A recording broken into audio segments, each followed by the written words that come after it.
Kaixo guztioi, hemen naukazue berriro beste bideotutorial bat eskaini nahian.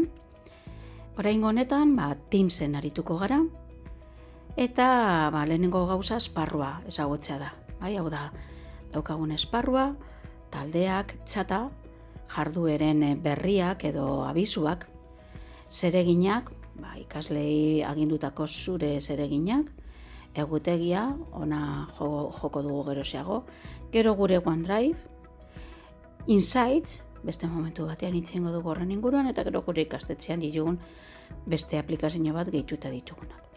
Kasu honetan nik eskaini nahi dizuedana da, zelan sortu talde baten, zelan zuk sortu. Eta sortuko duen taldea gainera izango da ikas komunitatea. Guazen, klikatu egiten dugu hemen goian, eskumako partean, eta daukagu sortu taldea.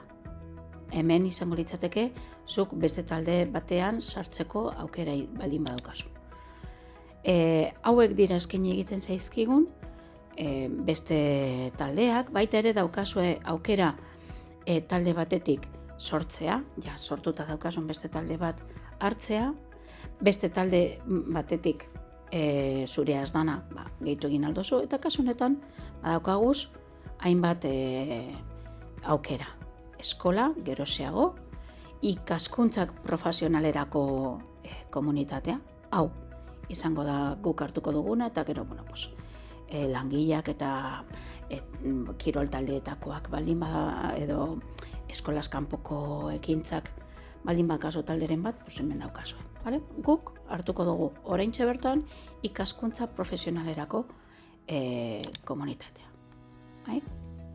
Badioa sartzen, momentuz daukagun txantilloi bat, eta kanal batekoa, erabiliko dugu hori, esango dugu nolakoa dan, publiko erabakitzen baldin badugu izatea, gure erakondeko edo nor sartu alda, gure kasuan pribatua sortuko dugu, eta deituko diogu, ikas komunitate froga, jendeari jakinarazi egin aldiogu, zertan datzan, sortu egiten dugu.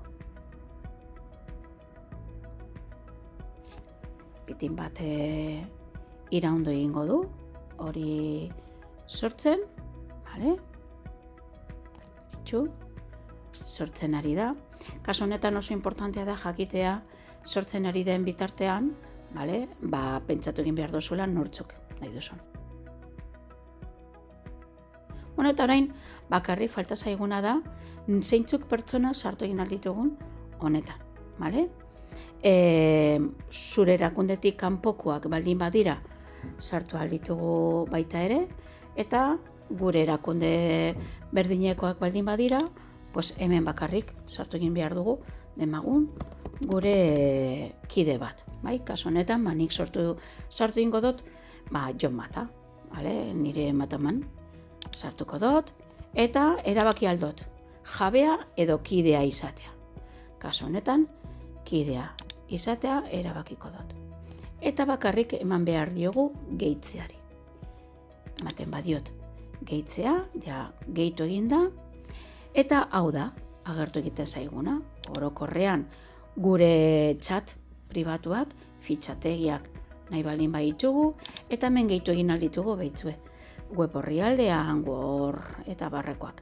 Gauza bera, daukagu klase talde bat sortu egiten dugunean, horren arira joko dugu geroxeago. Demagun okertu egin naizela, eta kudeatu egin nahi dudala zeintzuk kide sartuko diren. Eta berriro aldiot Jon Matari kidea izateko aukera, edo kendu esparro honetatik. Jon gizajua, kenduko dut, eta demagun erratu egin naizela, eta ez dutala ikas komunitate hau izan nahi, baita ere dakot ezabatzeko aukera.